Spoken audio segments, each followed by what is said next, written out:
sama mone be malion jorona ko no hamina ko do odila sama mone ma fen fara ka wari cili musakaw kan wa aka no ni mali wari ci siro be amada o made sama mone be do fara o de kuno wari kan ni wari bonisi awo ni wari bonisi koni awa sani ke ni sama mone application yi awo wari soro aka compte bonisi la kadam ne credit la abonnement télé fuka tase kurani di saralima opi bonisi soro ni bela naka bonisi buguna doron obse ka yelema aka sama mone compte la ka sani wereke na yi walima kata wari jebo anga la sigide no fi oye mone bo yerela aka shifle sisa ni sama mone application télécharger li Play Store walma App Store ka soro ko to sebe ni sama mone yi odi kuna wari be augmenter sama mone ireta awo ireta ni iretai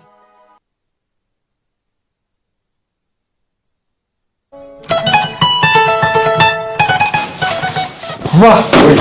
j'ai mon bac. Félicitations mon garçon, je suis fier de toi. Ici.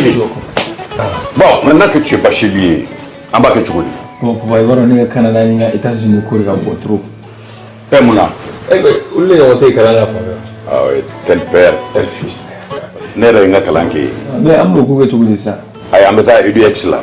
EduX? Oui, EduX, il y a quelques années, c'est eux qui ont fait les démarches pour ton grand frère. Ah bon? Et il a fait master, il a commencé à travailler. Oui, allô?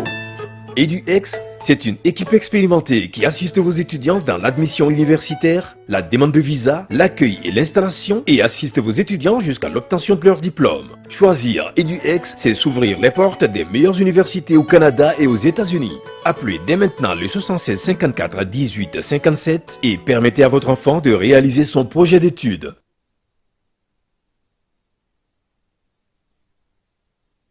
Ayaw gardige shifle awo atuma sera Star FM sorobunda ka spécial promo Noël anaka spécial promo fin d'année olu de tuma sera Bamako anisika su au kana communiquer tout no bi fe ka usendo angani joina aka no au bi jazz 460 jazz 2 jazz code au ka téléphone na ni drame keme ni muganduro ni au gardige be siga farati wa au ka sorota dogmani o yesi fawari wa mugandi e madon ukadi au kana communiquer wala saka wa mugan chaman soro aye jeke kachaya au bisika tiketa futike mwa aka no jazz 460 jazz 2 jazz au de kori au ka téléphone na Star FM soro mboda ka spécial promo Noël ali tiraji beke décembre kalu tile mwa ani nani Noël yere d'accord lanina wa spécial fin d'année au beke décembre kalu tile 10 saba ani kili aye je chaman ke au kana fulu chaman soro kasika au ka fête de fin d'année diabo hahina jigna au bidili ka tiraji minunke kile kono Star FM sorobundala ulube to sena ni okodiye jazz 460 jazz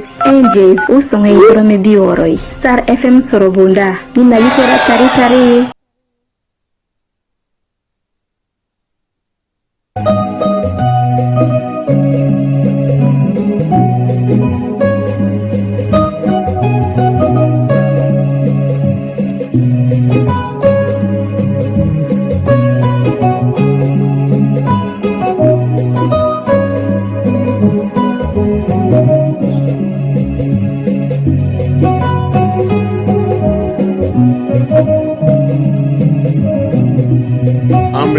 aw bela jelen fo bit legaina sibirido no ye décembre kalo tle wolonvla samba flani muga ani nani legaina jamuka ale toye ko keneka amna na tana nye malikono malikoka minye kibaria obe mami be note malien mun be france luka nyama france ni ale bora nyama la ka mawre bla nona ale minaleno passeport ko kuma o ba mulo yan bit le gayna jamana konna na fana degun sera fatama merma amna na ndado la den rendo fana shuyera kita kaufe kata fara farko nyina ja kiwari aka sa stade malien ale ni joliba ulube jouer coupe africaine una joliba ta signé ya lansra wati ni wati ya labo fana premier ministre ye kuma do fo parti politique nyama unyena ana miniti 11 da aw ma o la a bɛ se ka o fana lamɛn cogo min kɛnɛ kan jamukan nin ye ale sigitɔ ye Fala ye an bɛ taa ye fan fɛ sugu kɔnɔna na ka sɔrɔ ka segin ka na. زخرهم دايما مجدد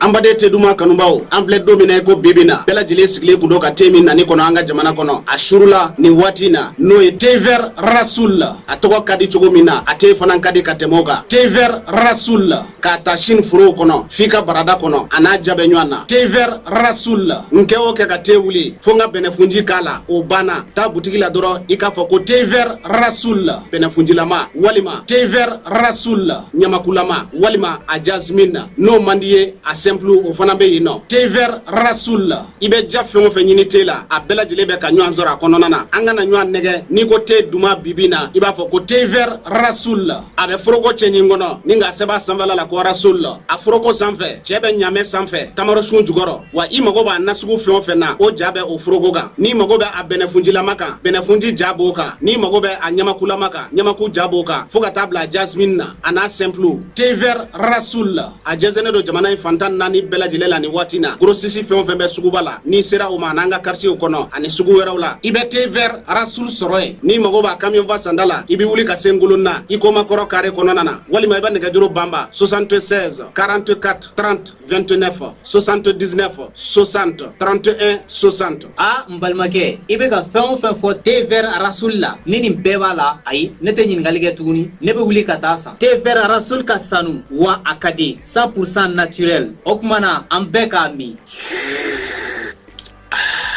في مادي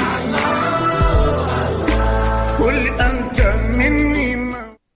لبيك اللهم لبيك Agence Dunia Travers Service ako abibu nyamasegi folike ka nyesi aka sango hiji deumo au munu ye danaya takadaka au ka hiji labeni akechugo nyumana nan tara hera la ka segi hera la dumunun kay berebereli kay nam mo be je fenfena u ba bela jelen kanye donc ambu foku barkada directeur mi to ba no fe no e Amadou Maigay ajora jorola nyemo ya ko fenfen ajora jorola kaniso jamo la ka mo berebere ka koto mo tala mo te mindo ka nyeira mo la anyo barade soro dunya la mukele kono ako ka aw bela jele la dunia silame munu be Mali kono ani munu zigiro beno do diye jamana were umo ka fo sanwere o hiji ni o umura o baraw labe undamne na kaba wop mana aw munu ba fe ka hiji ke damu lakana ni basigi kono Agence Dunia akeme ko fere bela jele tige ka hiji ke jugo nyuma kalaw bela jele labe ka bla awnye minyi ka do shiro ni damu ye ka surunya aw ka bato ke yoro la dumuni laki ka sanuma obi tobe ka bla aw ka bolo ka sagana ka wati bela jele la dogotoro jolewon olu be aw no fe hiji ke yoro ani bato ke yoro wera bela jele la yoro be ani wati be baw bolo kuma do o ka busa ne de singa di Agence Dunia Travel Service jenyu ankele mimbe au ka hiji ni au ka humura ke ka nya ale de do o fana ni aw be kuna foni were nyini aye weleli ke 66 71 37 24 70 64 99 71 ni aw be u ka yoro nyini u flani hippodrome yere la immeuble station Soma Yafula kulukoro sira dala o fana minyi ka do Agence Dunia Travel Service ye kube duga uke hijini umura ke chugo nyuma ana musakaw ala ka noya silame bela jele innal hamda ka bɛɛ fo ka bɛɛ lajɛlen waleɲuman dɔn Fala ye fanga tile filanama in taabolo a bɛ maa caman bila k'i yɛrɛ ɲininka fɛn dɔw la sabula min ye jamanadenw ye olu dɔw miirina tun ye min ye olu ka faamu cogo tun ye min ye olu ka ko ye cogo tun ye min ye o dɔw bɛ yen waleya dɔw kɛra tile damadɔ in na o bɛ ka sigana don olu caman kunkolo la jamanajɔ dun fana ye taabolo de ye a bɛ komi toden n'i ye dɔ ta dɔ kɔ bɛ bɔ fiɲɛ na nin waati in na waleya dɔw kɔni kɛra maaw u y'u fɛla fɔ u la an ye caman fɔ a la waleya fila don Fala ye kuranko ale ni politiki ko kalata ko kuma fɔra maliyɛn caman fɛlaba tɛ kalata ko ye nin waati in na nka minnu ka baara don ni an ka sariya sunba kɔni ma yɛlɛma falaye a bɛ t'olu de ta la sabula o de bɛ sariya sunba kɔnɔ hali sariya sunba kura min taara a sɛbɛnnen don a kɔnɔ politikimaaw de bɛ fanga ta olu de bɛ fanga ɲini ka fanga baaraw kɛ o b'o kɔnɔna na o dantigɛlen don donc ni maa min ko k'i t'o fɛ sariya sunba falen waati aw kun kan ka o jija de a ka don a kɔnɔ fanga ko tɛ sinsin ka bɛn politikimɔgɔw k'a ta k'a mara ma nka a bɛ taa sira minnu fɛ yɛlɛma minnu b'aw bolo hakilina ye minnu ye a k'olu don a kɔnɔ n'o ma don falaye an bɛ taabolo min na bi fɛn bɛɛ lajɛlen ye politikimɔgɔw ka ko kɛcogo de ye a bɛ digi maa caman na dɛ a man di maa caman ye dɛ nka n'an kɔni ko démocratie an filɛ min na nin ye o ye politikimɔgɔw ka kɛnɛ ye sabula jɔyɔrɔ o jɔyɔrɔ bɛ yen a kɛkun ye ka fɛɛrɛ ɲini jamanadenw bɛ se ka lafiya cogo min nka maliyɛn caman de kun na bi maliden caman de kun na bi falaye furancɛla fanga bɛ se ka fɛn mun ɲɛnabɔ k'a sɔrɔ a ma layidu ta ni maa ye ka jɛ ka fanga ɲini o tɛ se ka ɲɛnabɔ n'a ni maaw ye layidu di ɲɔgɔn ma ka fanga ɲini n bɛ ɲɛfɔ n'i bɛna fanga ta i b'a mɛn bɛɛ lajɛlen da ko maa si kelen tɛ ka parti kelen tɛ yen min bɛ se ka fanga ta fo aw ka fara ɲɔgɔn kan ka kɛ jɛkulu ye ka maa dɔ sugandi k'o kɛ ɲɛmaa ye falaye o sugandili o bɛ kɛ kun mun na anw ka jamana kɔnɔ o de tɛ ɲɛfɔ jamanadenw ye anw ni falaye ninnu farala ɲɔgɔn kan u ko ko n'u nana an nɔfɛ an bɛ premier ministre d'u ma u bɛ assemblée président ta nin jɔyɔrɔ in bɛ di u ma falaye waati min na i b'a mɛn ko élection bɛ sen na élection yɛrɛ kuru kara bɛɛ lajɛlen bɛ kɛ o bɛnkan de ɲinini na ka dɔgɔkun 2 di o bɛnkan ka sinsin tagalen ɲɛfɛ premier tour bɛ kɛ k'a sɔrɔ dɔw ma don bɛnkan kɔnɔ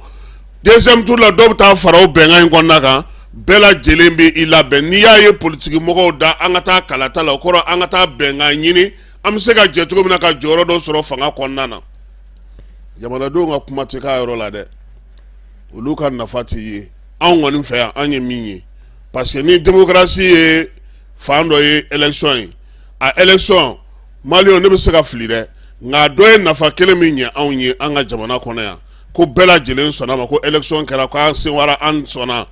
ne hakili bɛ min na kɔni ni mankanba ma kɛ o la o ye Burama ta in ye hali o yɛrɛ la Sumala y'i kuru a yɛrɛ kan parce que an bɔra degun kɔnɔna na nka jaabi min kan ka sɔrɔ tilennenya ni jɛlenya ka falaye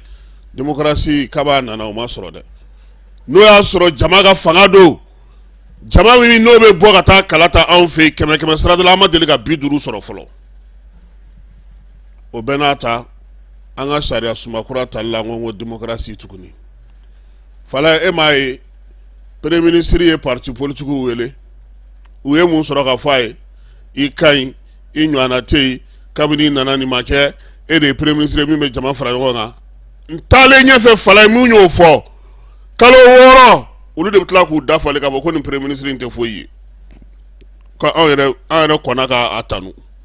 politique bɛ ten de wa falaye an ka démocratie la taa primature la premier ministre dama min tɛmɛna a ka ca ni 20 ni kɔ ye i bɛ ka kelen min ta premier ministre la a ka ca ni mɔgɔ 7 ye Alpha san 10 mɔgɔ 5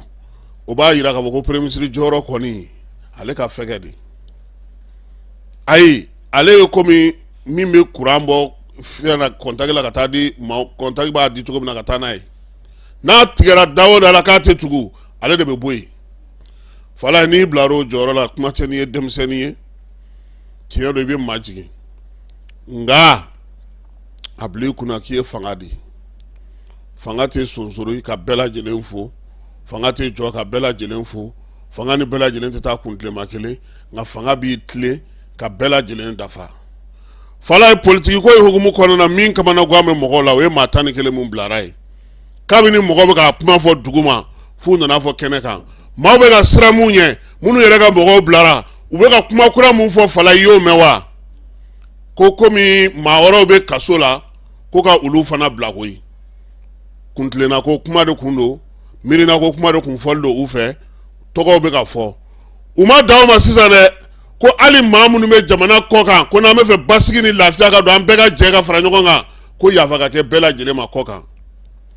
ayiwa ɲuguɲugu kɛtɔ tɛ ka ɲagaɲaga wuli nin ye nka minnu bɛ fanga la u b'a dɔn ko min bɛ sen na fala ye furancɛla fanga daminɛ minnu tun bɛ kaso la o minnu tɛ kaso la o u tun bɛ yan u kun bolo t'a la maliyɛnw de jɛra n'a ye k'a fɔ ko k'a kɛ ka baara kɛ baara min b'u ka jamana nafa maliyɛnw de wulikajɔ kɛ k'u faso kanu ka k'u faso fɛ tɔn fan fɛn filɛ nin ye bi n'a fɔra k'u bɛ ka olu de ɲini ko yaasa an ka taa bɛn na u bɛɛ kun bɛ yan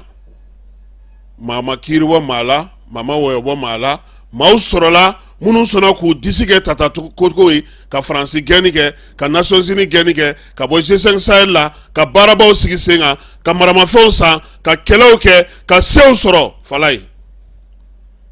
bi n'an taalen no ɲɛfɛ n'a fɔra ko n'an ma bɛn ne t'a dɔn o ye bɛn sugu min ye tuguni o bɛn bɛ bɔ mini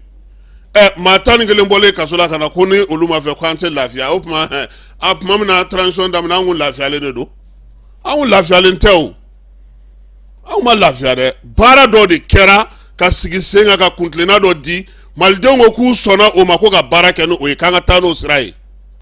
nka tile fila in na ko maa 11 ko n'u ma bɔ kaso la k'an tɛ lafiya k'an tɛ bɛn kɛ ko lafiya tɛ nafala ye o y'an taatɔ ye politiki ko la dɛ ni politiki kɔni don ko ka politiki ko masumaya ka lafiya la na n sɔnna nka anw ka jamana basigi n'a lafiya tɛ bɔ ni cɛ 11 ka bolo hali n'o y'a sɔrɔ u bonya b'an yɔrɔ dutigiw don u ka bila kaso la ka to yen a tɛ foyi ɲɛ anw ye anw tɛ se ka fosi k'a ko la an tɛ se ka foyi nka an ye min ye min bɛ ka fɔ anw de ko anw hakilina na o de tɛ a tɛna ni basigi ye Mali jamana kɔnɔ a bɛna ni basigi ye politiki kun de kan minnu bilara k'a baara kɛ ale kan ka basigi de la na jamana ale kɔnɔna na a ka sɛbɛn dilan ka sɛbɛn di an ma sɛbɛn min bɛ se ka an lafiya nka fala n bɛ segin kuma min ka kuma bɛɛ jamana ɲɛmɔgɔ minnu bɛ jamana kunna bi u b'a dɔn u y'a kɛ kun min na u b'a dɔn ko waleya min bɛ sen na fɛɛrɛ ni dabali min b'u bolo olu fana b'o dɔn politiki mɔgɔw fana b'u ka fɛɛrɛ min na u b'o dɔn nka fɛn kelen kɔni bɛɛ ye fala ye k'o to an ka jamana kɔnɔ an t'a tɔ ɲɛ a bɛ gɛlɛya dɛ fanga n'a sinamatɔn ko opposition ko mɔgɔ ka sɔrɔ ko minnu bɛ ngwara da fanga la an ka cɛkɔrɔba dɔ ka lasiri dɔ bɛ yan a y'a fɔ n ɲɛna ko ale ma mun faamu ko e ni ne ani maa wɛrɛ an bɛ ka fanga ɲini e ye san 5 kɛ e bɛ k'i ka san 10 de labɛn sa o san 5 wɛrɛ bɛ k'o de ɲini ka na o mɛ anw fila minnu b'a sɔrɔ anw de bɛ ja cogo di an tɛ ja dɛ an bɛ baara de kɛ e ka bɔ yen kɛlɛ wɛrɛ bɛ wɛrɛ sigilen u b'a fɔ ko non k'aw tɔ bɛɛ ye fatɔ ye aw bɛɛ ye dɔ k'a la ne ma foyi k'a la ne fana bɛna don a la fala ye nin damandan ne fara faralen don ɲɔgɔn kan k'an kɔnɔ a tɛ se ka kɛ ni hakili sigi tɛ nka minnu bɛ ka jamana mara maa hakilimaw don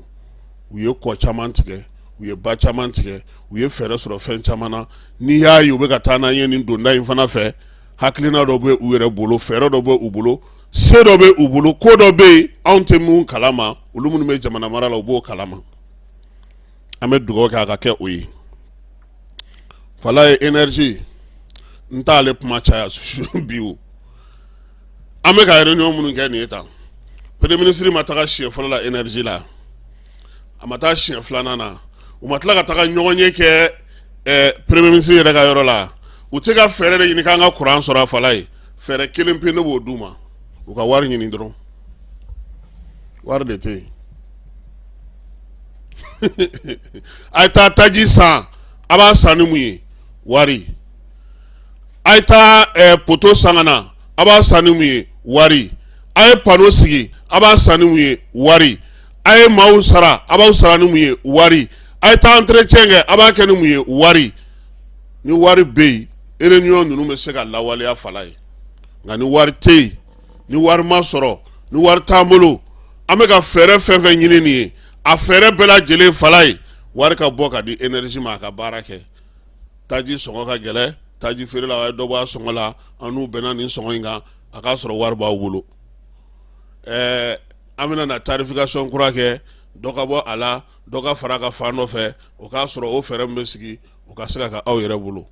fala ye an taara an ye ɲɔgɔn ye an bɛn'a kan groupe joli b'an fɛ yan pano joli bɛna sigi an fɛ yan a bɛna kɛ cogo di wari de bɛ don a la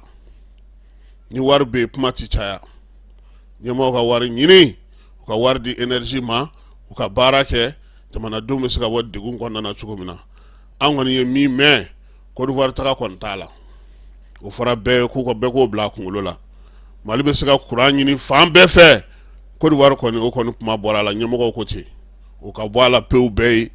parce que maa caman bɛ k'o taa ni ka segin kɛ fala ye ne ye bila n k'i hakilina di ne ma e hakilina ditɔ ne ma e ko ne ma ko Kasim k'i jija aw ka so kɛrɛfɛla la so min bɛ yen i ni cɛni i n'o so mɔgɔ ninnu aw ka jija o ka bɛn nka du tɔ minnu fana b'aw kɛrɛfɛ olu fana i n'u ka bɛn fana ka sinsin fala ye ni ne ko n ko du kelen tɛ se ka ko bɛ ɲɛnabɔ ni du tɔ caman bɛ jɛ i ni du caman de bɛ jɛ kɛ mais a bɛɛ ye mun ye courant bɛ taa ta Ghana a bɛ taa ta centrale la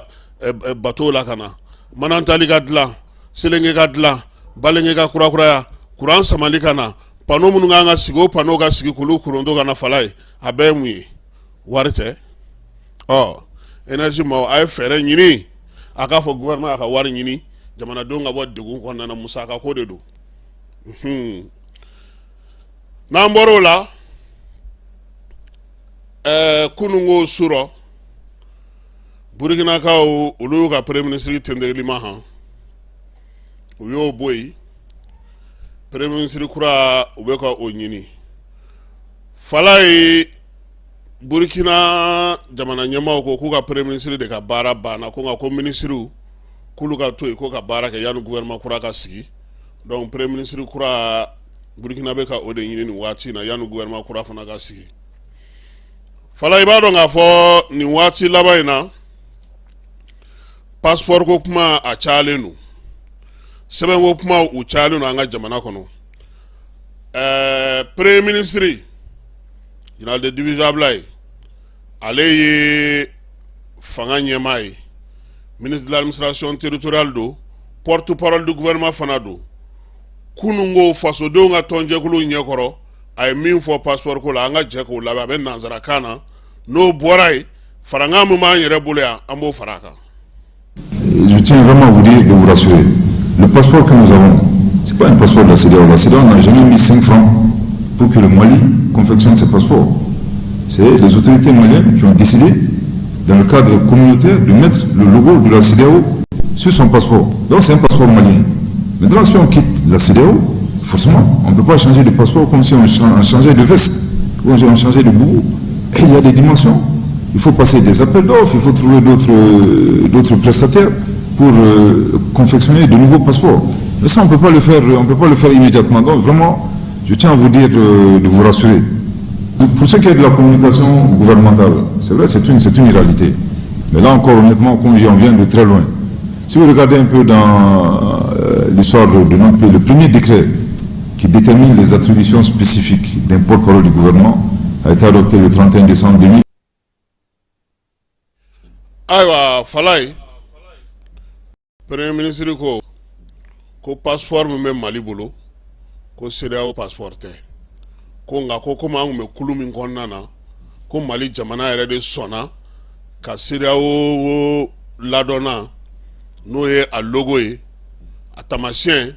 k'o kɛ a ka passeport kan ko musaka min bɛ bɔ ka passeport dilan ko CEDEAO ka dɔrɔmɛ 1 misikara jarati ti passeport dilan ni musaka la an ka jamana kɔnɔ ko nka ko mun y'u ka logo ye ko maliyɛnw yɛrɛ de y'o kɛ ko sabula ko u ni CEDEAO bɛɛ lajɛlen tun bɛ kulu kelen kɔnɔ ko nka sisan n'an ko an bɔra CEDEAO kɔnɔ dun ko passeport kura dilan tɛ komi dileki kura dilan na ko ten ko passeport dilan ko fo a ka fɔ ko a sugu dira maa min ma n'o ye marché ye minnu bɛna n'a dilan olu fana ka se ka sigi sen kan k'o tɛ se ka kɛ don n'a dugusajɛ kɔnɔna na ko nka a baara bɛ sen na Falaye a ko min ye fanga ka kuma lase sabula u y'a ɲininka k'a fɔ ko kuma yɛrɛ n'o ye ka kibaruya di k'o ka gɛlɛn an ka gouvernement ma kosɛbɛ a ko ko ka gouvernement yɛrɛ sigi k'a fɔ ko ka kuma lasela sigi a kun na ko o fɔlɔfɔlɔ yɛrɛ kɛra san 2020 de ko ka dan samba fla san ko red la ko afara ka dan tigɛ ka fɔ ko maa min bɛ fanga ka kuma lasegɛ ko a ka waleya kan ka kɛ nin ni nin ye ko dan tigɛra o de kɔnɔna na ko ne tɛ k'a kun tɛ yen ko donc ko an bɔra yɔrɔ jan ko pour que ka se ka fanga ka kuma lasigila fana sɔrɔ fala an bɛ min fara a ka kuma kan passeport ni carte biométrique ko la diɲɛ jɛkuluba min bɛ yen n'u b'a fɔ ma ko OAC ni ale bɛ passeport bɛɛ lajɛlen lakodɔn pankuruntanko sira fɛ ale tun y'a jira kabini san 2023 tɛmɛnen ko min ye carte d'identité ye ale ni carte ninaw fala ye n'i bɛ pankuru kɔni ta avion ale papier in olu fila tɛ mago ɲɛ tuguni passeport carte biométrique olu de bɛ se ka mɔgɔ ladon ka pankuru ta ka bɔ jamana na ka taa jamana la o de la i b'a jate minɛ Ghana jamana kɔnɔ maa ni carte d'identité tɛ taa yen ni donna avion kɔnɔ carte ninako kuma t'a la carte biométrique ani passeport Ghanéens olu bɛ sɔn o de ma o ka don u fɛ yen wa fana k'a fɔ ko sɛbɛn minnu filɛ an bolo nin ye ko n'an y'a falen ko an bɛ kulula jɛkulu min sigilen don diɲɛ kɔnɔ o de b'a fɔ ko nin jamana in ye nin sɛbɛn de ta walima nin jamana kulu ye nin sɛbɛn de ta ka lakodɔnni kɛ ni a ye o baaraw de bɛ sen na nka sisan min ye carte biométrique ye fala ye a kuma cayalen don maa caman bɛ yen hali bi sɔgɔmada in na dɔ ye n wele k'a mago b'a ka carte biométrique la an ye kibaruya min sɔrɔ ka bɔ faamaw yɔrɔ jɛkulu kɛrɛnkɛrɛnnen min na sigi maaw bɛ se ka t'u kungo fɔ yɔrɔ min na carte biométrique ko la fala ye ne bolo u k'a kɛ sigiyɔrɔ ka caya a kala a kana kɛ jɛkulu kelen ye bolofaraw ka kɛ a la sabula maaw tɛ fan kelen maaw ka kow kɛcogo tɛ kelen ye u k'u teliya o de fɛ parce que mɔgɔ caman ka carte biométrique sisan i b'a dɔn nin ye carte biométrique papier sɛbɛn numéro min dil'o la i b'a dɔn a bɛ min f'i ye k'i ka carte ma bɔ nka ni e yaalala ka yɔrɔ caman don i senkɔrɔ i bɛ t'i ka carte sɔrɔ yɔrɔ dɔ la sisan yaasa ka o ban dɛ jɛkulu in de bɛna sigi n tɔgɔ ni fɛn ko premier ministre yɛrɛ ye kuma dɔ fɔ a ko yɔrɔ min bɛ korofinakaw fɛ yen n'o ye CTDEC ye k'u bɛna yɛlɛma k'a kɛ agence ye agence in kɔnɔna na fala baara jumɛn bɛna kɛ wolosɛbɛn ale de b'a ko ɲɛnabɔ carte biométrique ale de b'a ko ɲɛnabɔ passeport ale de b'a ko ɲɛnabɔ ko n'o kɛra degun caman bɛ bi an ka jamana kɔnɔ premier ministre ko olu bɛ sɔn ka nɔgɔya a sɛbɛnw bɛ sen na anw bolo ninnu n'a ɲɔgɔnnaw de kan ka teliya fala ye carte biométrique yɛrɛ dɔrɔn tɛ dɛ maliyɛn yɛrɛ mana kungo sɔrɔ i bɛ taa fɔ min ɲɔgɔn na i ni mɔgɔ dɔ bilara ɲɔgɔn na degun dɔ y'i sɔrɔ baarakɛyɔrɔ la u k'i kana ni musaka dɔ n'i mana n'a ye i tɛ nin papier sɔrɔ i bɛ t'o fɔ jɔn de ye parce que an ye mun lakɔlɔsi bi an ka sigidaw la fala ye n'o yɛrɛ cɛ ka jugu fanga ka ciden minnu bɛ sigidaw la olu de kɛlen don ka association sigi sa bɛnkan kulu dɔw bɛ u bolo jamana kɔnɔna na ni kelen tura ɲɔgɔn na i t'a fila ni cɛ tigɛ bɔcogo foyi i bɛ taa polisi la polisi mana i bila ka taa gendarmerie la gendarmerie bɛ bila ka taa kiiritigɛla fɛ yen sojɔla minnu bɛ yen maçon minnu bɛ yen opérateur économique minnu bɛ yen senkola minnu bɛ yen olu bɛɛ lajɛlen ni a juge n'a maire n'a gouverneur n'a préfet bɛɛ lajɛlen olu bɛ jɛkulu la jamanadenw contre la jamana kɔnɔ e fantan e mana taa don olu tula ye e bɛ se ka hakɛ sɔrɔ cogo di i bɛ jo sɔrɔ cogo di i bɛ ala tanu i bɛ se ka ala dɔn jumɛn sɔrɔ ko bɛ tiɲɛ fɔ ko ka e bɔ degun kɔnɔna na fala an ka fantanw bɛ nin kɛlɛ la don o don mɔgɔw tɛ ka se k'a faamuya c'est pourquoi o don ko Malamini Jara bɔra yan a ko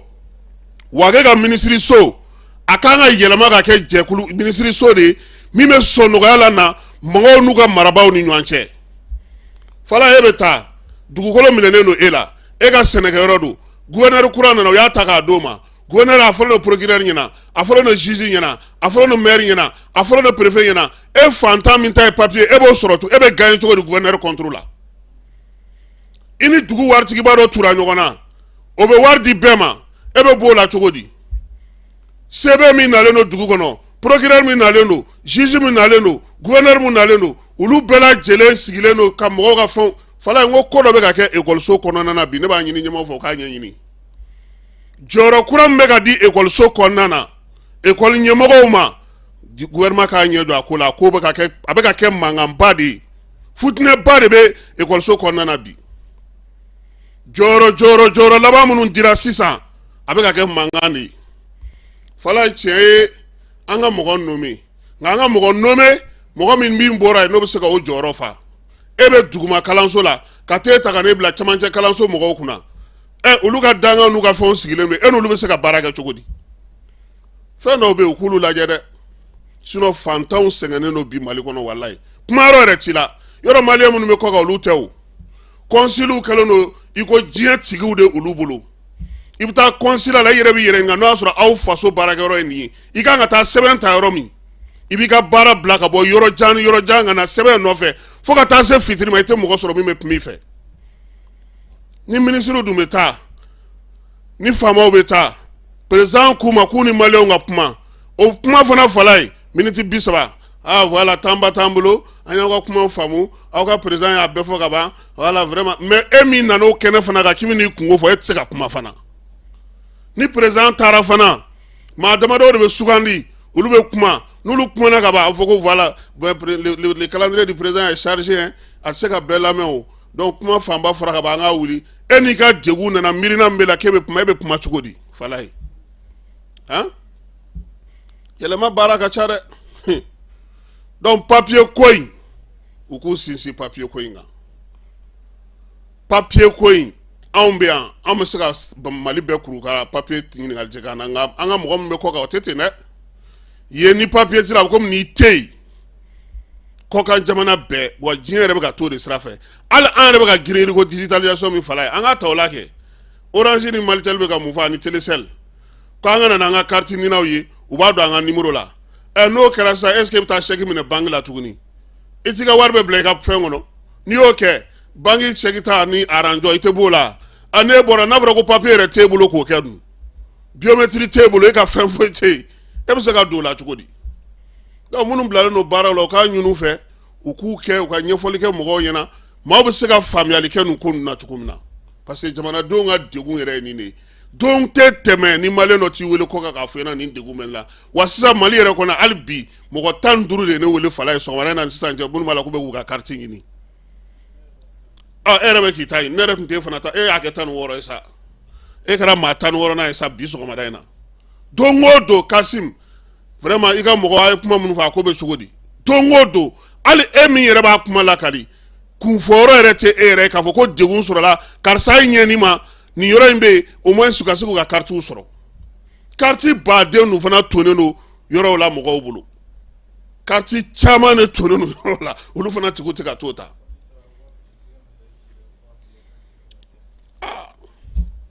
ayiwa sɔgɔmada in na nin kɔni an b'a fɛ ka nin kuma ninnu fɔ fala ye mɔgɔ ka se k'a faamuya parce que an kana ɲɔgɔn nɛgɛn dɛ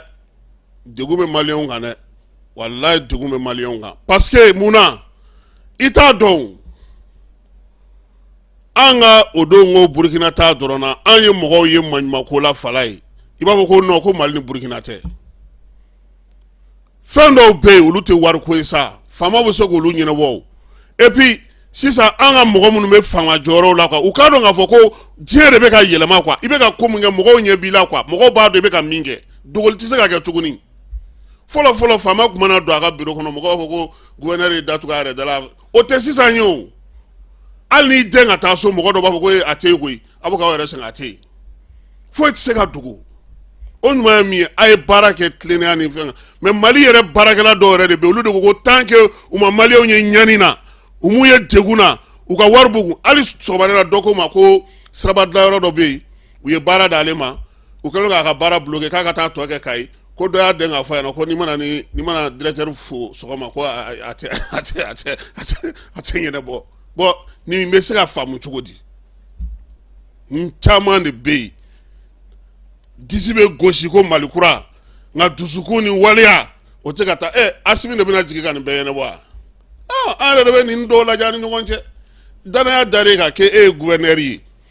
gouverneur ye parce que a fɔra k'e bɛ se ka mɔgɔw kungo ɲɛnabɔ a fɔra ko ka école karamɔgɔ dɔ wuli yɔrɔ dɔ la e kɛrɛfɛ mɔgɔw bɛ ka o dibi kɛ ka pression kɛ académie directeur dɔ kan ou bien ka pression kɛ académie cap mɔgɔ dɔ kan ka école karamɔgɔ dɔ sago kɛ ka mais nin bɛɛ bɛ mun de ɲɛ Ala ka hakili ɲuman d'an ma yɛlɛma ɲɛmaaw tɛ dɛ anw yɛrɛ de don walayi yɛlɛma ye anw yɛrɛ de ye an yɛrɛ de kan ka yɛlɛma wa fɛn o fɛn an b'a la bi an ka sɛbɛn ɲini ka di maliyɛnw ma an ka sɛbɛn ɲini ka di maliyɛnw ma dɛ dɔ kɛra dɛ nka halisa caman bɛ kɔ dɛ an ka dugawu kɛ baara mun b'u bolo u k'a tɔ lase nka fala an bɛ ka taa politiki sira min fɔ o de bɛ ka mɔgɔw siran parce que ni politiki wulila ɲinɛ bɛ kɛ ko tɔ bɛ kɔ i m'a ye depuis a fɔra ko élection i m'a ko bɛɛ falennen maa tɛ mankan na tile fila in na bɛɛ bɛ girin girin na ka sɔri yɔrɔ ɲini o organisation na maintenant anw kungo n'an kungo kɔni an n'an kungo bɛ to ɲɔgɔn na c'est pour que mɔgɔw bɛ fɛ transition mɔgɔw ka baara kɛ u ka dɔ fara a kundama kan fɛn dɔw bɛ yen jamanadenw ka se k'olu hakɛw sɔrɔ jamana yɛrɛ ka se k'a ka fɛn dɔw sɔrɔ fɛn dɔw bɛ yen olu ka kɛ wulibaliw ye quoi c'est comme o don ko kunu CNT la cour constitutionnelle kan ka baara kɛ cogo sira kura min na a loi organique taara cour constitutionnelle sariya sunba ninnu kan ka lawaleya cogo min na ni sɛbɛn ninnu ye fala ye n'i y'a ye a ka nɔgɔn sisan e ni ne ni juge ye ko kɛ ou bien ni mɔgɔ ye ko kɛ an bɛ se ka conseil supérieur de la magistrature an bɛ se ka weleli sɛbɛnni kɛ ka ɲɛsin u ma k'a jira k'a fɔ ko nin ko in kɛra k'a ma bɛn a ma mais nin bɛɛ bɛ ɲɛfɔ jamanadenw ɲɛna de a dan tɛ ka taa a bolo kɔrɔta CNT la o mun de b'a kɔnɔ mun ni mun de don sɛbɛn joli joli bɛ ka tɛmɛ CNT la bi a kɔnɔkow ye mun ye jamanadenw ka nafa jumɛn bɛ a la an b'o de nɔfɛ pour que jamana bɛ se ka lafiya cogo min n'o tɛ n'an tora tan fɛn minnu bɛ yen n'olu tɛ papier ko ye n'olu y'an dɛsɛ ka wuli ka taa ɲɛ minnu ye papier ko ye an b'olu ɲɛnabɔ cogo di fɛn caman bɛ yen olu tɛ papier ko ye o olu bɛ se ka ɲɛnabɔ sɛbɛnw ni papier fɛnw kan olu bɛ se ka ɲɛnabɔ wariko kuma to olu la o nka mun ye wariko ye o bɛ se ka faamu fala in n'an bɔra papier ko la min ye wariko ye halisa an b'ale la han nin waati laban in na bɛɛ lajɛlen bɔra kalama k'a fɔ ko vérificateur ale ye papier dɔ bɔ n'o ye k'a yira sa k'a fɔ ko majɛ k'o bɛ INPS ale ni kanam na fala ye hakilisigi ni basigi kɔnɔna na an ye ko in jate minɛ kanam ni INPS a kun fɔra ko olu ko musaka mun bɛ yen ni INPS ni ale kun kan k'o bila ka taa kanam na n'o ye miliyari 19 miliyɔn 390 ni 97 ba 697 ni 7 ye ani 40 CFA ko musaka in n'o ye cotisation ye INPS ko ale m'o bila ka taga kanam na kuma in cayara dɛ vérificateur ka sɛgɛsɛgɛli minnu kɛra décembre kalo tile 7 san 2000 ani 22 o sɛbɛnw ni o sariya kisɛ minnu sigilen no sen kan ka kɛ ni décembre kalo san 2021 vérificateur yɛrɛ sigili sen kan a n'a baara kɛcogo la n'a ka sɔrɔko kɛcogo n'a ka juruko kaniko sira na sira fɛ ani u bɛ sɛgɛsɛgɛli min kɛ ka ɲɛsin faso ka fɛnw ma min ye assurance min bɛ yen n'a fɔ ma ko CMSS ale ni INPS ni kanam k'u ye olu ka san tɛmɛnenw musakaw olu kimɛ san 2020 san 2021 san 2022 vérificateur général ale y'a yira k'a fɔ ko majɛ bɛ yen min ye cotisation sarali la AMO la ka taa di kanam ale ma o musaka sa o de ye miliyari 19 ye ni o kan ka bɔ INPS la ko n'o ma sara maa minnu bɛ yen n'u ma wari sara fala ye sɛgɛsɛgɛliw bɛɛ lajɛlen ni jateminɛw kɔfɛ ko o ye maaw ye maa minnu bɛ baara kɛ Bamakɔ ale district kɔnɔna na Kayi région kɔnɔna na Sikaso région kɔnɔna na Segu ani Gawo n'i ye vérificateur ka sɛbɛn in ta k'a lajɛ i b'a ye k'a fɔ ko musaka min fɔra ko ninnu y'a ŋanamu dɛ fala ani ŋanamu cɛ ka jan mun b'a la o ye k'a fɔ commune 1 Bamakɔ yan CFA wari miliyɔn 200 ani 89 n'a kunkanfɛn o de bɛ olu la olu kan ka o sara INPS ni kanam ni SMSS ye min ye commune 2 ye o ta ye miliyari 2 miliyɔn 600 a n'a kunkanfɛn ye min ye commune 3 ye o ta ye miliyari 4 a n'a kunkanfɛn ye min ye commune 4 ye o ta ye miliyari 3 n'a kunkanfɛn ye commune 5 na miliyɔn 467 commune 6 na million kɛmɛ seegin ani tan ani wolonwula n'i ye bamakɔtaw bɛɛ lajɛlen faralen ɲɔgɔn kan sa minnu kan ka musaka segin nin so ninnu ma Falaye o bɛ taa yɛrɛ sɔrɔ miliyari 12 an'a kunkanfɛn na. Kayi ale kan ka miliyari 3 ani million kɛmɛ 4 n'a kunkanfɛn k'o sara ni o ye Kayi ta ye o ye miliyari 4 n'a kunkanfɛn. Kulukoro million kɛmɛ 2 ani 99 min ye Segu ye miliyari 1 an'a kunkanfɛn. Sikaso fana ta ye miliyari 1 ani million kɛmɛ 9 ani 13 ye min ye Gao ye o ta ye million kɛmɛ 5 ani 90 ye ni olu ta bɛɛ lajɛlen fara ɲɔgɔn kan sa Falaye o bɛ taa se miliyari 7 million kɛmɛ 3 ani 16 kɛmɛ 5 ani kɔ ma min ye o kan ka sara AMO ni o de ma sara olu hukumu kɔnɔna na Falaye. N'i ye nin jate minɛ i b'a faamuya o yɔrɔ de la k'a fɔ a fɔra ko musaka mun tununa kanam na mun tununa INPS la CMSS ma min sɔrɔ u ka soins ni fɛnw bɛɛ lajɛlen faralen ɲɔgɔn kan a bɛ nin ko cogoya de la sɛgɛsɛgɛli kun kan ka boli nin de kan ka se ka nin ɲɛfɔ mɔgɔw ye nin y'a kun fɔlɔ ye n'Ala sɔnna a ma INPS fana ale fana ye maa minnu ta baara la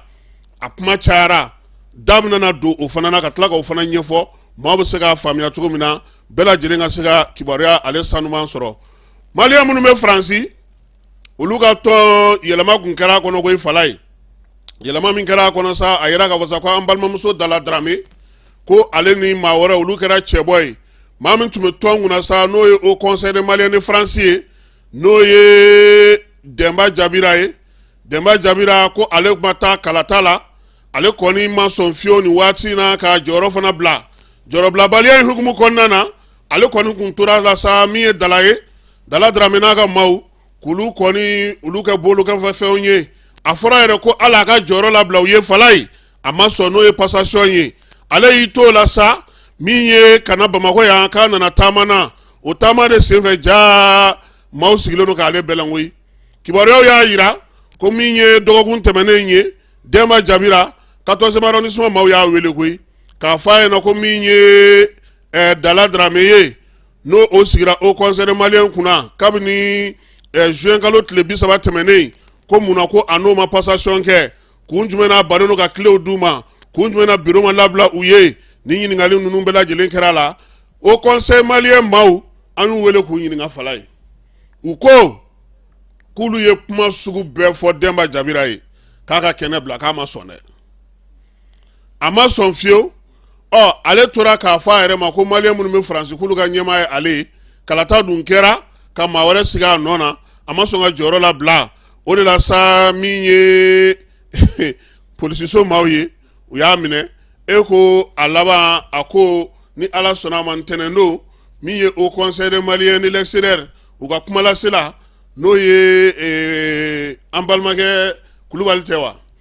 wala Kulubali an b'ale wele ntɛnɛn sɔgɔma ko in bɛ cogo di sabula a ko bɛ kiiri tigila maaw bolo commune 4 tribunal a ko bɛ ale bolo nka bi maa min lakodɔnnen don maaw fɛ o ye Dala Dramé ale de ye tɔn in a ɲɛmaa ye Faransikaw fɛ yen Moti mara la a yɛrɛ k'a fɔ sa ko dugutigi dɔ kɔni fatura dugutigi a minɛna kalo kelen kun ye nin ye a n'a nɔfɛmaw ale ni maa wɛrɛw maa mafalen wɛrɛw Fatumakaw fɛ yen dugudenw dɔw kɔni ye kibaruya yira sa k'a fɔ ko kɔni k'u ye a fa dɛ Bamanci wɛrɛ ni juguya wɛrɛ kaba k'u ye dugutigi fa u yɛrɛ ka dugu a bɔda la denmisɛnnin fitinin dɔ bɛ yen n'o ye denyɛrɛnin ye o kɔni su taara ye Kitakaw fɛ yen maaw bɛ taa ɲɛgɛn dingɛ fɛnw bɔn yɔrɔ min na n'a a bɛ fɔ o ma sa ko wuluwulujiw olu bɛ t'olu ka fɛnw bɔn yɔrɔ min na dugu yɛrɛ kɛrɛfɛla la ko min ye denyɛrɛnin ye cɛmannin don a su kɔni taara ye yen kɛrɛfɛla la nin waati na sɛgɛsɛgɛli bɛ sen na sa a bɛ se ka somɔgɔw bɛ se ka ye cogo min Masinakaw fɛ yen